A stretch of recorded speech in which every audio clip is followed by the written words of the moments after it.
adalah keturunan Mbah Lamo, anak dari Raden Panjidewa Kaloran.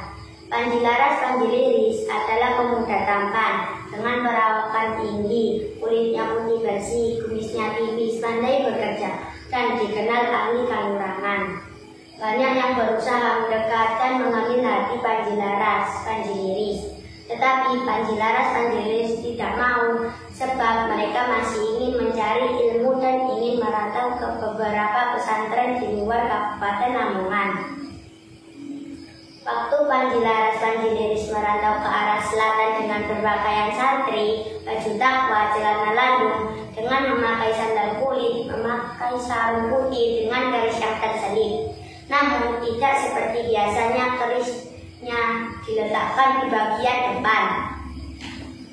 Hal tersebut sebagai pertanda bahwa orang Lamongan adalah orang yang bertanggung jawab dan suka melindungi kaum wanita. Saat merantau ke arah selatan, Panji Laras dan Panji Liris dikawal oleh pengawalnya yang bertugas untuk menunjukkan jalan, mulai dari Kari Lamong, kemudian berjalan ke arah selatan dengan melewati Jombang, maju ke Tlatah Kertosono. Dalam pengembaraannya, itulah Panji Laras Panji Liris sering bermain jamu ayam di tempat yang disinggahinya. Anehnya, setiap itu pula ayam Panji Laras Panji Liris selalu menang, tidak pernah terkalahkan, seperti ayam Sawu Mali yang juga tak terkalahkan. Dahulu di tempat permainan sambung ayam itu oleh orang laki-laki, selain digunakan menyambung ayam, juga dijadikan ajang untuk unjuk kekuatan. Siapa yang menang atau paling sakti biasanya dijadikan figur, atau pemimpin dijadikan lurah, demam, juga dijadikan patir. Seperti ceritanya Kaki Gajah Mada yang berasal dari Lamongan. Panji Laras Panji Liris mengadu jago mulai dari tempat yang kecil sampai tempat yang luas. Akhirnya berita tentang kehebatan ayam aduan Panji Laras Panji Liris terdengar oleh Temenggung Kertosono, yaitu Adipati Kertosono adalah saudara Ki Ageng Panulu dari Singosari yang menjadi saudara seperguruan.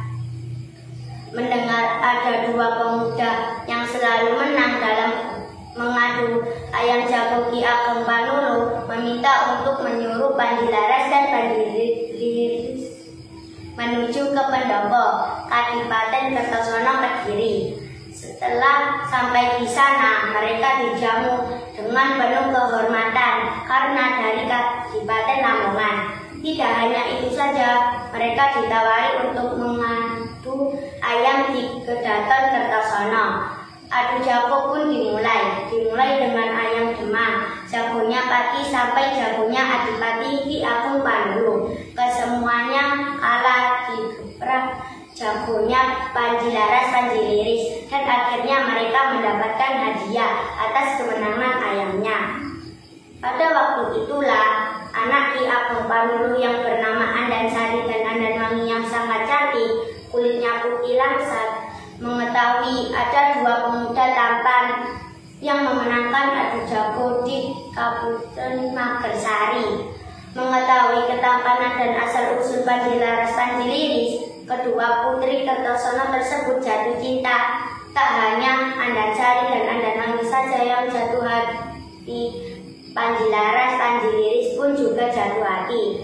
Setelah sampai di Lamongan, Panji Laras Panji Liris menghadap ayahnya. Ia menyampaikan ingin meminang Andansari dan Andanwangi. Mengetahui keinginan anaknya, Raden Panjidewa Kaloran akhirnya menyetujui dengan syarat kedua putri dari Kertosono tersebut harus membawa genuk dan kipas dari batu dengan cara digendong dan berjalan kaki dari Kertosono ke Lamongan.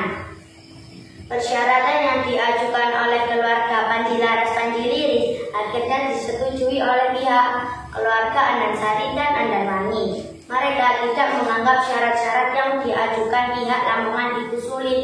Justru bagi mereka sangat mudah karena mereka memiliki kesaktian untuk melakukan hal itu. Sesuai kesepakatan yang dibuat, suatu hari Andansari dan Andanwangi meninggalkan Kertosono untuk menuju ke Lamongan. Keduanya memanggul genuk dan kipas dari batu menuju ke arah utara.